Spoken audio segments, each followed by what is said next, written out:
الحق المبين وأشهد أن محمدا عبده ورسوله خاتم الأنبياء والمرسلين عليه أفضل الصلاة والتسليم وعلى آله وصحابته ومن اقتدى بهديه إلى يوم الدين أما بعد.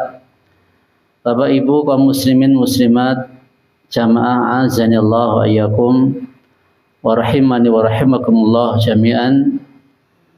Kita memuji, menyanjung, memuliakan, mengagungkan hanya kepada Allah Subhanahu wa taala yang telah memberikan kenikmatan yang tak terhingga kepada kita. Terbukti di malam hari ini Allah masih memberikan kesempatan, waktu dan keberkahan waktu kepada kita. Di malam hari ini kita isi dengan thalabul ilmi. Semoga sebagai tanda Allah mencintai kita, Allah akan mengangkat dan memuliakan kedudukan kita, dan semoga kita dimudahkan jalan menuju surga. Salawat dan juga salam kita sampaikan teruntuk Nabi Muhammad sallallahu alaihi wasallam, juga keluarga beliau, juga sahabat-sahabat, pengikut-pengikut beliau termasuk kita. Kita semoga nanti di hari kiamat bisa mendapatkan syafaat beliau alaihi salatu wassalam. Kita lanjut kajian kitab Ushulus Tsalatsah.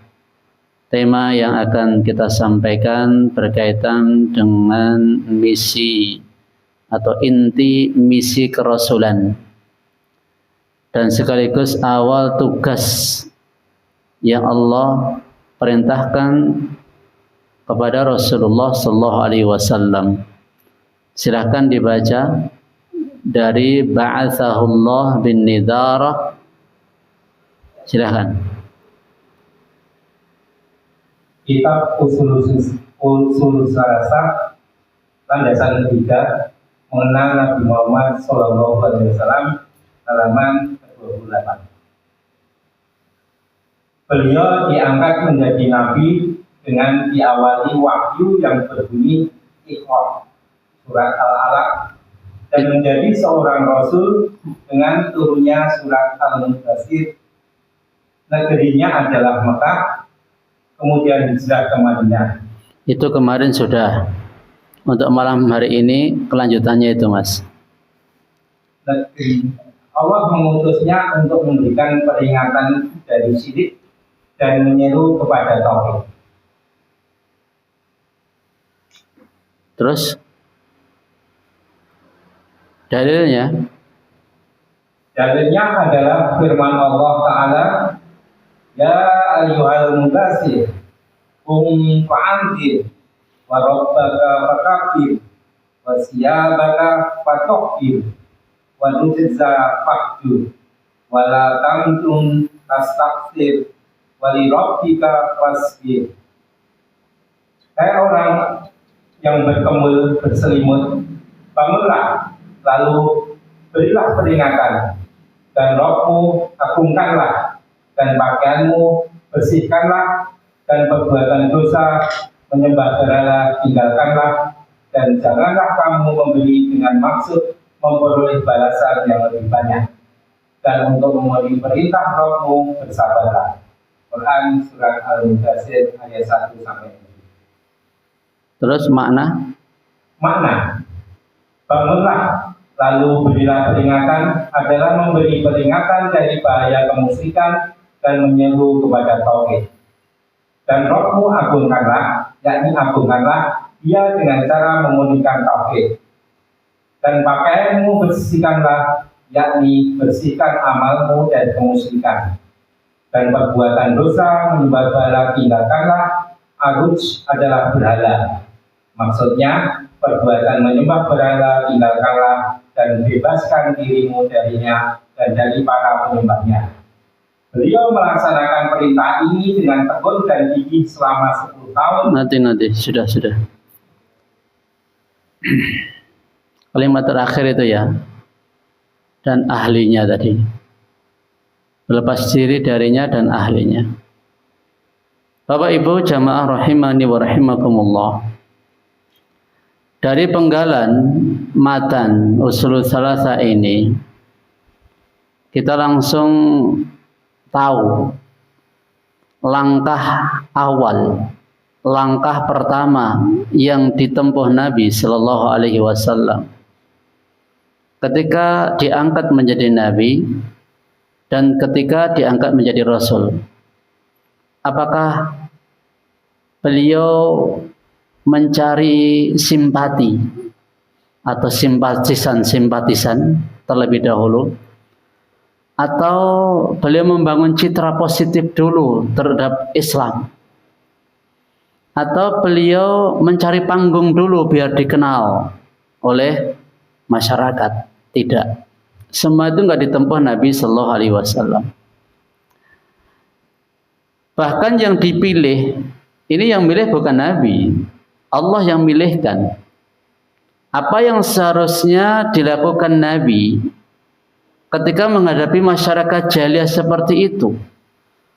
Kan kalau dirunut ya, dari sisi moral ya bobrok, dari sisi akidah ya buruk, dari sisi sosial ya jelek. Intinya semua sisi kehidupan manusia ketika itu sudah ada di tepi jurang neraka.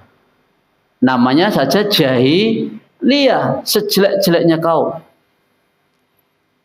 Ini mungkin seorang dai kalau mau mikir, ini apa dulu yang saya benahi ya? Kalau dibenahi semuanya, mungkinkah? Tidak mungkin, berat. Wah ini suka bohong misalnya, orang jahiliyah suka bohong, ini ya penyakit. Orang jahiliyah suka makan haram, wah ini ya penyakit. Orang jahiliyah misalnya tak memuliakan wanita, ini ya penyakit. Orang jahiliyah misalnya buruk dalam bertetangga, ini juga penyakit. Orang-orang jahiliyah mereka juga tidak senang dengan anak laki-laki, dengan anak perempuan, ya, sehingga dikubur hidup-hidup. Ini juga penyakit.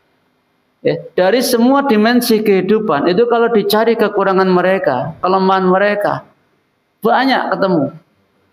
Tapi di sini Allah yang milihkan tema untuk mengentaskan kejahilian itu dari akar-akarnya. Dengan apa? Ya, yakni dengan memperingatkan manusia dari syirik dan mengajak kepada tauhid. Jadi jangan heran kalau nafas dakwahnya Nabi, dakwahnya pengikut-pengikut Nabi itu adalah membenahi ibadah, memurnikan penghambaan kepada Allah, ya tauhid itu tadi, serta menutup pintu-pintu kesyirikan. Ini orientasi dakwah para Nabi Rasul dan pengikut Nabi Rasul sampai hari kiamat. Jadi kalau nafas ini nggak terdengar, ya, misalnya si fulan atau siapa dakwahnya nggak punya titik tekan di sini, ya, tidak mendakwahkan tauhid, nggak memberantas syirik dengan segala manifestasinya, bukan di situ letak dakwahnya, dia pertanyakan sesuai nggak dengan dakwah Nabi Rasul. Dan kalau nanti menyimpang dari dakwah Nabi Rasul, sia-sia, dan nggak akan diterima oleh Allah Subhanahu Wa Taala. Karena apa? Karena Allah Subhanahu Wa Taala yang lebih paham keadaan makhluk, yang lebih mengerti yang terbaik bagi mereka, juga yang terburuk bagi mereka. Tapi kita mulai syarah lafal demi lafal yang ada dalam kitab ini. Ba'athahullahu bin nidharati 'anil syirki wa yad'u ila tauhid. Allah Subhanahu wa taala mengutus beliau untuk memperingatkan manusia dari syirik dan mengajak kepada tauhid. Ini sudah tergambar ini. Di awal sudah tergambar inti misi kenabian dan kerasulan. Dan ini amanah dari Allah Subhanahu wa taala, bukan ide. Bukan pribadi Nabi yang milih, aku tak milih ini, enggak. Ini amanah risalah dari Allah Subhanahu wa taala. Kata peringatan, memperingatkan, ini menunjukkan apa? Bahaya besar. Sehingga apa? Disebut dengan kata memperingatkan. Berarti apa? Ini bahaya besar. Yang mengancam siapa? Manusia. Kalau manusia tidak menghentikan apa yang diperingatkan oleh Nabi Rasul ini, bahaya mengancam mereka. Dan itu terjadi semenjak dulu kala. Bukankah dulu kaumnya Nuh ditenggelamkan Allah juga karena syirik? Bahaya kan? Ya. Terus mengajak kepada tauhid, ini solusi, obatnya. Obat dari penyakit yang paling mematikan, yaitu syirik, dengan bertauhid alias memurnikan ibadah hanya kepada Allah Subhanahu wa taala. Ya. Bapak Ibu sekalian rahimallahu wa iyyakum, hakikat peringatan itu seperti apa hakikatnya? Peringatan itu punya hakikat. Ya.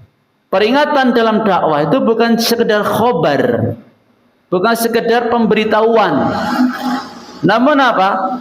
Peringatan itu harus ada mengandung rasa takut yang benar. Takut betul dengan syirik. Gitu loh. Ya, karena ancaman yang Allah ancamkan nyata. Ya. Apa?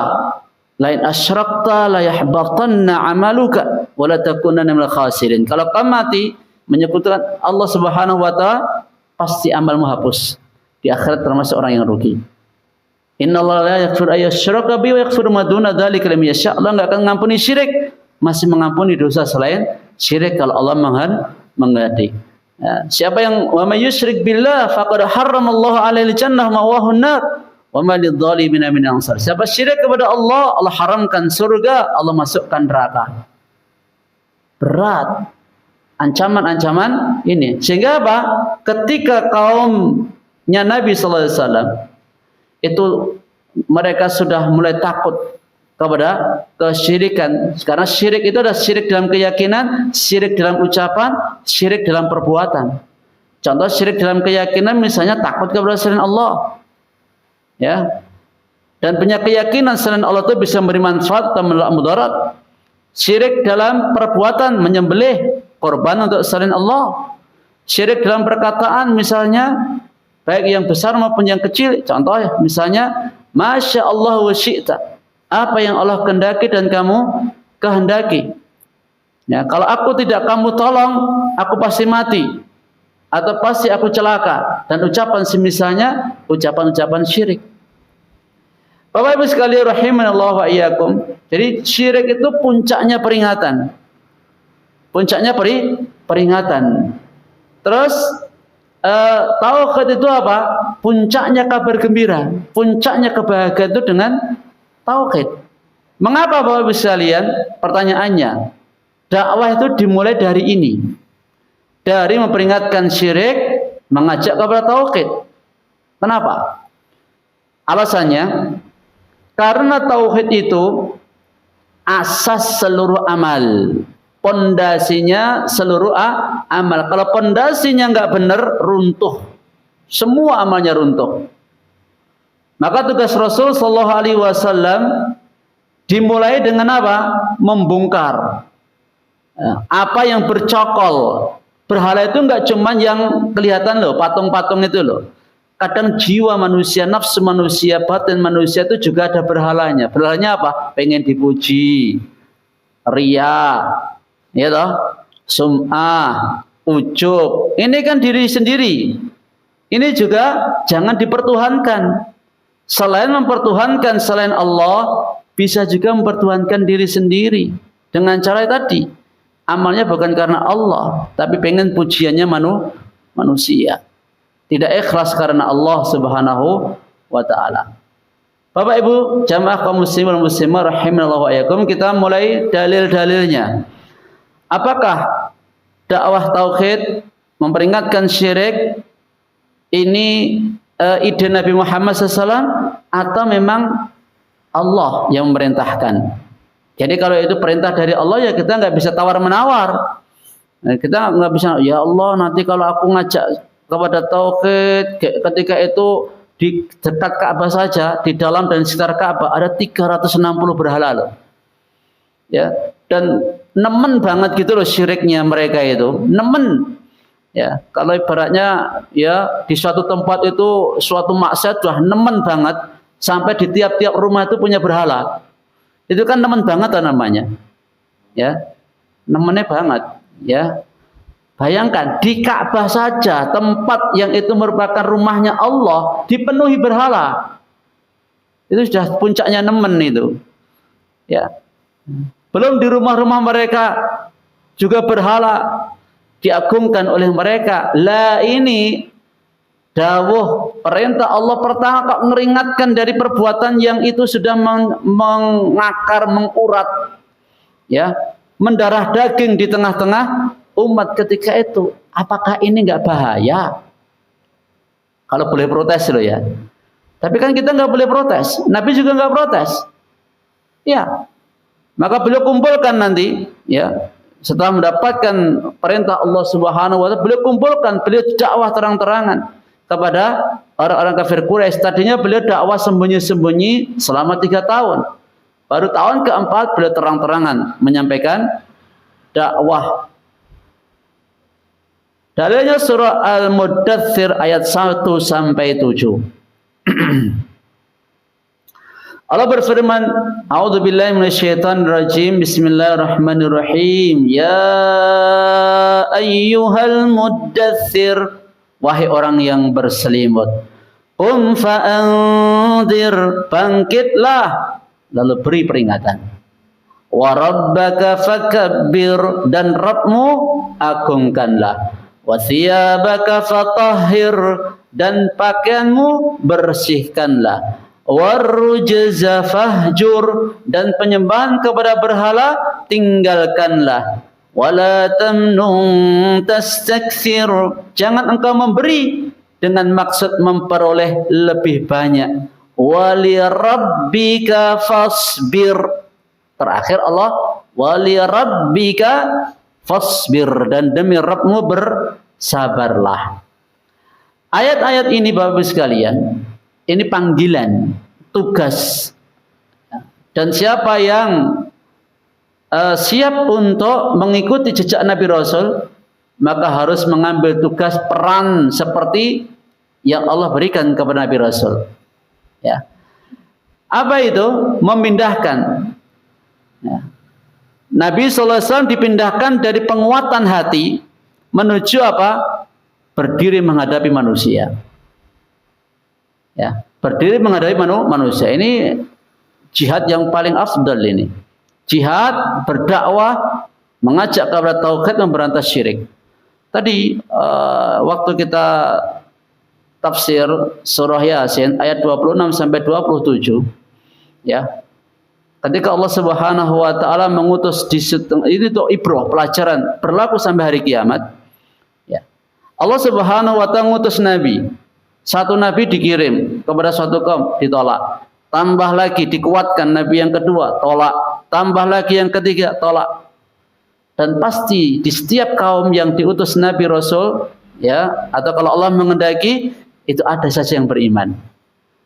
Ternyata ada salah satu orang yang bergegas menemui kaumnya, menyampaikan kepada mereka, ikuti Nabi Rasul ini, ikuti utusan Allah Subhanahu wa taala ini, ya. Dan dia menyatakan iman kepada Allah, ia menyatakan bertauhid kepada Allah, dan memperingatkan kaumnya dari jalan yang mereka tempuh itu jalan yang tidak benar. Apa yang terjadi ketika dia terang-terangan mengajak kaumnya untuk iman kepada Nabi, utusan Allah, menyembah hanya kepada Allah, tidak menyekutukan Allah? Apa yang terjadi? Dibunuh. Dia dibunuh. Tapi oleh Allah Subhanahu wa taala Allah bukakan tabir gaib. Qila dkhulil jannah. Dikatakan kepadanya masuk surga. Ya, masuk surga. Ya. Ya laita qaumi ya'lamun. Dia mengatakan, aduhai kalau seandainya kaumku mengetahui balasannya Allah berikan kepada dirinya. Dia berangan berharap kaumnya mengikuti jalan dia. Karena apa? Seorang mukmin akan mendoakan kebaikan bagi kaumnya meskipun dia dibunuh oleh kaumnya, disakiti oleh kaumnya. Kita kembali ke sini, ya, bahwa dakwah yang ditempuh oleh Nabi sallallahu alaihi wasallam ini murni perintah dari penguasa langit, penguasa bumi, pencipta manusia dan pencipta alam semesta. Kita satu persatu, ya ayyuhal muddatsir, wahai orang yang berselimut. Ini panggilan Allah. Panggilan Allah dengan kelembutan. Wahai orang yang berselimut. Panggilan sekaligus berisi dorongan. Seakan Allah memanggil, ya, memanggil sambil menenangkan Nabi Sallallahu Alaihi Wasallam karena perintahnya ini perintah yang berat. Ya, perintah yang Allah berikan kepada Nabi Muhammad SAW ini perintah yang berat. Kalau diukur pakai kekuatan manusia. Tapi karena Allah yang mengutus, pasti akan menang, pasti akan berhasil. Contoh, Allah ketika memberikan wahyu kepada Nabi Musa alaihi salatu wassalam, innani anallah la ilaha illa ana fa'budni wa aqimis salata li dzikri. Allah berikan wahyu kepada Nabi Musa, kemudian Allah perintahkan untuk mendatangi Fir'aun karena innahu tagha, dia melampaui batas. Ini kan gimana mau melawan Fir'aun? Ya, beliau sama Nabi Harun alaihi wassalatu wassalam, secara akal manusia berat enggak ini melawan Fir'aun itu? Berat, ya. Begitulah, ya. Dan tidak ada dalam apa ya, kalau semua itu sudah Allah yang mengatur, Allah yang memerintah, pasti Allah akan menjaga. Enggak usah khawatir. Ya, dan itu yang terjadi. Ketika seseorang melaksanakan perintah Allah, Allah tidak akan tinggal diam. Allah Subhanahu wa ta'ala pasti akan mencemurahkan agama. Walladzi arsala rasulahu bil huda wa dinil haqq liyudhhirahu 'ala ad-dini kullihi walau karihal kafirun walau karihal musyrikun walau karihal munafiqun. Dialah Allah yang telah mengutus Rasulnya dengan apa? Membawa petunjuk agama yang benar. Supaya apa? Ya, Rasul utusan Allah itu membawa agama dan kebenaran supaya dia nampakkan, dia menangkan agamanya itu di atas semua agama. Meski orang kafir enggak senang, orang musyrik enggak senang, ya, orang munafik enggak senang. Seandainya seluruh musyrik, seluruh kafir, seluruh munafik di dunia ini bersatu padu hendak mengalahkan, ya, utusan Allah Subhanahu wa taala, atau hendak mengalahkan, ya, orang-orang yang berjuang di dalam agama Allah Subhanahu wa taala, tapi perjuangannya benar. Ya, sesuai dengan koridor yang dulu ditempuh oleh Nabi Rasul, pasti menang. Pasti menang. Ya. Walaupun mungkin sekarang kalau mikir-mikir apa umat Islam bisa menang, ya. Menghadapi, ya, dunia yang seperti ini. Menghadapi kekuatan timur, blok barat dan sebagainya, apa mungkin menang, ya? Kalau sama disertakan Allah dalam setiap perjuangan kita, pasti Allah yang akan berikan kemenangan. Lihat saja nanti, entah kita masih hidup enggak? Enggak tahu, ya. Nanti pokoknya, enggak sekarang toh, ya, enggak sekarang. Karena perjuangan itu bertahap. Enggak bisa simsalabim langsung menang. Prosesnya pun bertahap. Qum fa'andir, bangkit, berilah peringatan. Luar biasa ini perintahnya Allah kepada Nabi SAW. Bangkit ini menunjukkan apa? Dakwah itu harus gerak dan berani. Bangkit, cancut caliwando itu, ya. Ya, apa Pak judulnya? Cancut caliwando. Harus gerak, harus berani, beri peringatan. Ya, beri peringatan. Ini misi pertama. Misinya pertama, Pak, menyelamatkan manusia dari kebinasaan. Bukan mencari tepuk tangan, bukan mencari pujian, tapi selamatkan manusia. Maka dakwah tauhid, dakwah menyelamatkan manusia dari apa? Kebinasaan yang paling membinasakan, yakni syirik. Karena Allah selamanya tidak akan ridho dengan syirik. Ya, di dunia kalau manusia berbuat syirik, Allah akan binasakan mereka. Di akhirat lebih binasa lagi. Maka di sini ditegaskan kum fa'andir, bangkit beri peringatan. Ya, peringatan terbesar, peringatan dari syirik. Bukan bangkitlah, carilah masa sebanyak-banyaklah, carilah pengikut sebanyak-banyak. Bukan begitu dakwahnya Nabi. Kalau dakwah itu nyari pengikut, itu kampanye. Leres, Pak. Dakwah kok yang dicari pengikut, itu bukan dakwah, tapi kampanye. Ya. Dan kalau kampanye itu kan pasti mengikuti selera. Ya enggak? Ikut selera umat, ikut selera mayoritas. Kapan dakwah akan tersampaikan? Kalau dalam berdakwah saja kita ngikuti arusnya manusia, tidak mengikuti perintah dari Allah Subhanahu. Mana yang lebih tinggi? Arusnya manusia atau perintah dari Allah? Ketika hati lebih mengagungkan Allah Subhanahu wa taala, dia akan mudah untuk menaklukkan dan menundukkan arus manusia. Tekanan dari manusia. Disinilah keberanian dituntut, ya, dituntut oleh Allah Subhanahu wa taala, dan dai harus punya keberanian seperti itu, meskipun resikonya dibunuh, seperti kisah dalam surah Yasin itu, dia dibunuh, tapi hakikat kemenangan itu bukan selamat di mata manusia, tapi selamat di sisi Allah Subhanahu wa taala. Juga seperti kisah orang yang masuk surga gara-gara seekor lalat, masuk neraka gara-gara seekor lalat. Ya, di mata manusia yang masuk neraka tadi kan selamat di dunianya karena mau berkorban seekor lalat untuk berhala kaum. Yang satu dibunuh, hakikatnya sepertinya zahirnya sepertinya dia celaka di dunia, mati, tapi sebenarnya dia itu dimasukkan ke dalam surga. Itu hakikat kemenangan, itu bukan ya kematian, tapi apa? Bagaimana kita selamat di sisi Allah Subhanahu wa taala. Terus hakikat waktu itu yang benar itu waktu tatkala kita di hadapan Allah ditanya oleh Allah, itu yang kita tunggu-tunggu. Bukan malam tahun baru yang kita tunggu. Yang kita tunggu apa? Waktu saat ketika sakratul maut datang, apakah kabar gembira yang diberikan kepada kita ataukah kabar duka? Apakah nanti ketika kita di hadapan Allah kita sanggup menjawab pertanyaan demi pertanyaan yang Allah berikan? Itulah hakikat keselamatan yang kita harapkan. Wa rabbaka fakabbir, dan Rabbmu agungkanlah. Ini puncak tauhid. Agungkan Allah dengan mengesakannya. Ya, di dalam kitab akidah, ini pelajaran saya untuk anak-anak kelas 9 itu, ada judul Ta'zimullah, bab mengagungkan Allah Subhanahu wa taala. Ya. Apa makna mengagungkan Allah? Mengagungkan Allah itu apa? Memuliakan, menjadikan Allah sebagai yang paling tinggi, paling mulia, paling agung dalam hati kita. Ya, dalam hati kita. Diucapkan dengan lisan kita dan dibuktikan dalam amalan kita. Itu pengagungan kepada Allah. Ya, hukumnya wajib. Mengagungkan Allah itu wajib. Dan Allah mencela orang-orang yang tidak mengagungkan Allah dengan sebenar-benar pengagungan. Wa ma qadarullaha haqqa qadri wal ardu jami'an qabdatuhu yaumil qiyamah was samawati matwiyatun bi yamini.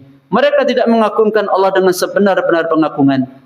Dan padahal bumi seluruhnya ada dalam genggaman Allah di hari kiamat. Langit digulung dengan tangan Allah, tangan kanan Allah Subhanahu wa taala. Maka orang-orang yang terjatuh kesyirikan, orang yang terjatuh kekufuran, mereka itu paling menghinakan Allah, melecehkan Allah, dan tidak mengagungkan Allah dengan sebenar-benar pengagungan. Saat ini kan jenengan penggalih, Pak. Tuhan yang mereka sembah, yang mereka mintai, ya, yang mereka berdoa kepada Tuhan itu, mereka lecehkan sendiri. Bagaimana bentuknya? Ada salah satu bentuk pelecehannya, ya, Tuhan mereka buat dari gandum. Nah, jadi adonan gandum dibentuk jadi berhala, ketika lapar dimakan itu. Ini kan melecehkan. Dan juga tidak ada yang melecehkan Tuhan melebihi pelecehannya orang-orang Nasara terhadap Tuhan mereka. Ya, karena mereka beranggapan ya, rohnya para nabi rasul itu ada dalam penjaranya iblis di neraka. Maka untuk menyelamatkan roh nabi rasul itu Tuhan bersiasat. ya, dengan cara apa? Masuk ke rahimnya Maryam, ya, kemudian tinggal di sana kurang lebih 9 bulan, dekat dengan darah, dengan kotoran dan sebagainya, keluar lewat jalan kencingnya manusia. Ya, menangis, ya BO, ya kencing, ya ditimang-timang, dibedong dan sebagainya, seperti umumnya bayi manusia. Kemudian setelah dewasa ditangkap oleh Yahudi, kemudian dipaku tangannya, kemudian ditampar, diludahi, mati Tuhannya. Setelah itu apa? Dibiarkan sampai darahnya mengering, dikuburkan, dimakamkan. Setelah 3 hari bangkit dari makamnya, mengatur alam semesta. Ini pelecehan namanya, pelecehan kepada Tuhan. Ya.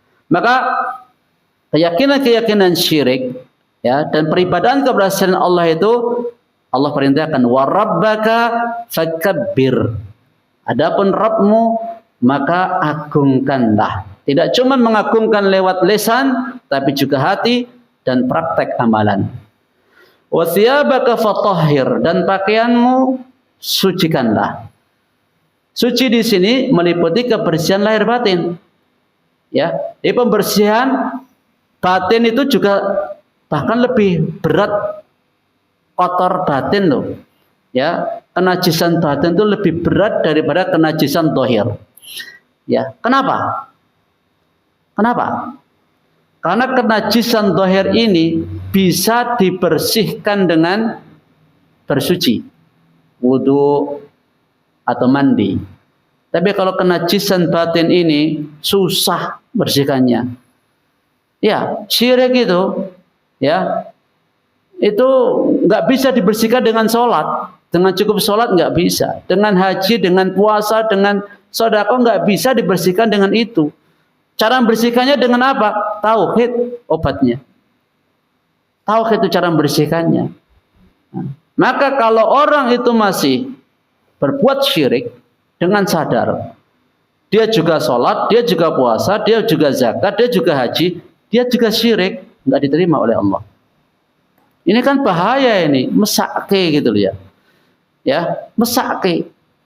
Allah Subhanahu wa ta'ala ingatkan dalam Al-Qur'an, afahasibal ladzina kafaru qul hal nunabbiukum bil akhsarina a'mala. Katakanlah wahai Nabi, maukah aku beritahukan kepada kalian orang yang paling rugi amalnya? Alladzina dhalla sa'yuhum fil hayatid dunya wa hum yahsabun annahum yuhsinuna sun'a. Orang-orang yang amalnya di dunia itu muspro, enggak diterima oleh Allah, padahal di dunia menyangka telah berbuat amal yang sebaik-baiknya. Ada kisah, meskipun ini dipersilahkan oleh para ulama kesahihannya, Umar bin Khattab menangis ketika melihat seorang pendeta, ya, nangis. Kenapa? Teringat firman Allah Subhanahu wa taala. Apa itu? Ya. Hal atata hadithul ghasyah wujuh yawmin khasyah amilatun nasibah. Bekerja keras lagi kepayahan tapi masuk neraka. Pura mesakne, Pak. Wis rekoso, wis ngoyo, oh malah ra ditampa karo Allah. Mlebu neraka. Allah sifati itu dalam surah Ghasyiyah, amilatun nasibah. Ya. Jadi nangis kenapa? Mereka itu wis keroyo-royo enggak mau nikah. Wis keroyo-royo fokus pengen ibadah kepada Tuhan, tapi kok enggak ditampa. Kan mesake. Makanya Umar menangis melihat fenomena seperti itu. Ya. Ada orang umat-umat di selain umat Islam itu, mereka kan berat melaksanakan agama itu, sampai harus direwangi bertapa beberapa hari, nggak makan, nggak minum, dan amalan-amalan yang berat dilakukan, tapi kalau nggak didasari tauhid, nggak diterima sama Allah. Warrujza fahjur, dan penyembahan kepada berhala tinggalkanlah. Tinggalkanlah. Bentuk-bentuk kesyirikan itu ditinggalkan, diperintahkan untuk ditinggalkan. Wala tamnun tastakthir, ya. Janganlah ketika kita memberi kepingin dibalas, mendapatkan balasan yang lebih baik. Ya, maka di sini ditekankan ikhlas. Janganlah kamu memberi dengan tujuan mendapatkan balasan lebih banyak. Nagih balasan manusia. Ya, wali rabbika fasbir, ya, dan karena Rabbmu maka bersabarlah. Ini akhir. Sabar itu diletakkan di akhir rangkaian Ayat tadi ini mengikat bahwa semua dari awal perintah Allah, kum fa'angdir sabaro, wa rabbaka fakabbir sabaro, wa thiyabaka fatahhir sabaro. Ketika melakukan semua ini diikat dengan sabar. Kita nuntut ilmu ya harus sabar, kita beramal ya harus sabar, kita berdakwah ya harus sabar. Semua diikat dengan sabar ini. Bapak Ibu sekalian rahimallahu wa iyyakum. Kemudian wa ma'nakum fa'angdir yungdiru anis syirk wa yad'u ila tauhid. Makna bangkitlah berilah peringatan, fokusnya syirik, ajakannya kepada tauhid. Supaya apa? Ini fokus, dakwah itu fokus. Fokus mendakwahkan tauhid, memberantas syirik. Supaya apa? Dakwah itu enggak menyimpang. Sebab kalau dalam hati dai atau pendakwah itu pengagungannya bukan kepada Allah tapi kepada dunia, kepada materi, maka nanti akan bergeser niatnya. Niat dakwanya akan bergeser mencari pujian orang. Makanya yang dicari adalah bagaimana supaya mencari umat sebanyak-banyaknya, walaupun dengan cara yang keliru, dengan cara yang salah. Itu menyimpang nanti dakwahnya. Kita dakwah itu bukan mencari orang, ya, tapi apa? Menunaikan tugas. Tugasnya apa dari Allah? Kalau kita mengatasnamakan dakwah ilallah, dakwah kepada Allah, ya harus sesuai dengan perintahnya Allah, harus sesuai dengan jalur yang Allah tetapkan bagi nabinya sallallahu alaihi wasallam. Wa ma ana wa rabbaka fakabbir. Adapun Rabbmu maka agungkanlah, ya sudah ya tadi. Anggap saja sudah. Terus awal langsung faedah. Faedah yang bisa kita ambil, nilai umur dan hidup itu kembali pada tauhid yang murni. Nilai umur kita, hidup kita itu apa? Nah, umur kita bernilai, hidup kita bernilai itu kalau isinya tauhid. Ya. Nggak butuh panjang. Ada orang dikasih umur pendek, tauhidnya mentes, lebih afdol daripada orang dikasih umur ratusan tahun. Jadi nilai umur itu dinilai dari seberapa dia menghambakan diri, memurnikan penghambaannya kepada Allah Subhanahu wa taala. Cukup umur Nabi Muhammad 63 tahun, tapi menjadi manusia yang paling menghamba kepada Allah. Diakui oleh Allah Abdullah, hambanya Allah. Predikat luar biasa loh. Allah mengakui dia sebagai hambanya Allah, luar biasa. Bukan hamba dunia, bukan hamba dinar, hamba dirham, hamba uang, tapi hambanya Allah. Ini yang kita cari. Ya, ini yang kita cari. Realitas banyak amal tampak besar namun runtuh nilainya. Ketika apa? Ibadah dan hati masih menyisakan ketergantungan kepada selain Allah. Ketika menyisakan pengen dipuji manusia, pengen cari perhatian manusia, pengen punya dinilai oleh manusia, runtuh amal itu. Ini relatif banyak terjadi. Maka kita harus hati-hati memurnikan penghambaan, yang kita cari ridhonya, yang kita cari keselamatannya di sisi Allah, bukan di sisi manusia. Terus yang kedua, dakwah yang tidak dimulai dari memperingatkan syirik dan mengajak kepada tauhid akan mudah kehilangan arah kompas. Ya, kompasnya itu jelas, tauhid, syirik, tauhid, syirik. Perintah yang terbesar tauhid, larangan yang terbesar syirik. Ya, ini tugas utama. Ya. Terus bukan merapikan cabang-cabang. Ya, fokus kepada tadi pembinaan akhlak, pembinaan moral dan sebagainya. Akhlak moral itu sia-sia kalau tauhidnya nggak ditanamkan. Karena tauhid ini barat akarnya yang nanti akan menumbuh kembangkan menjadi lurus amal seseorang itu. Bukan kita sibuk mikir cabang ranting tapi abai terhadap akar. Realitas membuktikan banyak program perbaikan umat itu tampak ramai tapi rapuh. Karena apa? Pondasi tauhidnya nggak ditegakkan seawal. Ya, sudah berapa tahun ya dakwah itu ditegakkan di negeri kita. Kalau tidak mengarah kepada pokoknya, esensi yang mendasarnya, tauhid syirik, hanya mungkin tampilan programnya banyak, amal-amal kebaikannya banyak, tapi apa? Ya, akarnya ini masih perlu dikuatkan. Maka dakwah tauhid terus menerus sampai kita mati.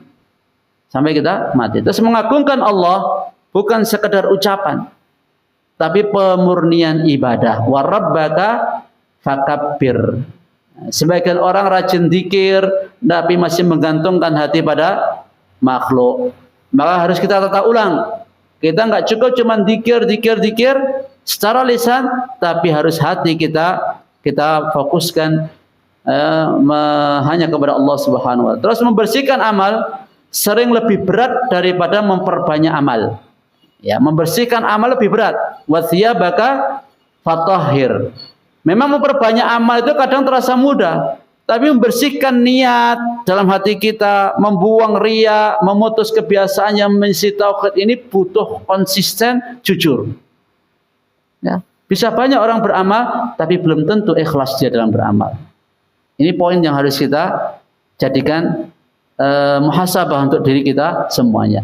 Terus hijrah dari syirik menuntut sikap yang nyata, bukan cuma sekedar pengetahuan. Contoh di akhir matan disebutkan wahajruha wal bara'atu minha wa ahliha. Ya, menghajar, memboikot syirik, berlepas diri dari pelakunya dan juga dari kesyirikan. Jadi dituntut apa? 3 hal. Pertama apa? Meninggalkan syirik. Yang kedua apa? Meninggalkan orang yang berbuat kesyirikan dan berlepas diri darinya. Ya. Namun dalam kenyataan orang banyak paham tauhid, secara teori paham. Namun apa? Gagal ketika harus memutus loyalitas, kebiasaan dan lingkungan yang menolong kesyirikan. Nah, ini memberikan pelajaran iman itu harus kita punya pilihan. Contoh Allah sebutkan dalam Al-Qur'an. La tajidu qauman yu'minuna billahi wal yawmil akhir. Kamu tidak akan temui suatu kaum yang iman kepada Allah dan yaumil akhir. Yuwadduna man hadallahu rasulah. Berkasih sayang dengan orang-orang yang mengasihi Allah dan Rasulnya. Walaupun mereka bapaknya, anaknya, istrinya, keluarganya dan semuanya enggak akan kamu temukan. Ya, mereka itulah ulaika kata fi qulubul iman wa iyyadum biruhimin. Mereka itu orang yang Allah kuatkan iman mereka. Ya, Allah kokahkan dengan roh daripadanya dan Allah janjikan surga untuk mereka. Kemudian yang terakhir, keikhlasan itu menjaga amal dan dakwah dari kerusakan yang tersembunyi.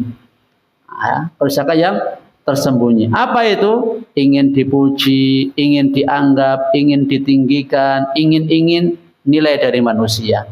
Maka ketika kita dakwah tauhid, kita enggak menginginkan hal itu semuanya. Masih yang terakhir, wali rabbika fasbir, terhadap Rabbmu, perintah Rabbmu, hendaklah kalian bersabar. Ya, kita diajari bersabar itu sejak awal, jangan gampang ngelokro ketika mendapatkan ujian, ketika ditolak. Kemudian Bapak Ibu sekalian, sebagai penutup, ya, sebagai penutup dari penyampaian kita pada malam hari ini matan yang kita bacakan tadi itu menampilkan apa? Misi dakwah Nabi, inti dakwah Nabi Sallallahu Alaihi Wasallam sangat jelas, sangat gamblang, baik disebutkan di matan ataupun ayat-ayat Al-Quran. Apa misi utamanya? Memperingatkan manusia dari syirik, mengajak mereka kepada tauhid. Ya, wallahu ta'ala alam bisawab. Demikian yang bisa kami sampaikan. Ada benar semata datang dari Allah, kalau ada salah keliru dari saya sendiri. Nas'alullah li wa lakum al-afiyah wa tuqa wal afaf wal ghina wa ilman nafi'a wa amalan mutaqabbala wa qalban saniyatan khalisan wa laqan karima subhanaka wa bihamdika asyhadu an la ilaha illa anta astaghfiruka wa atubu ilaik. Assalamualaikum warahmatullahi wabarakatuh.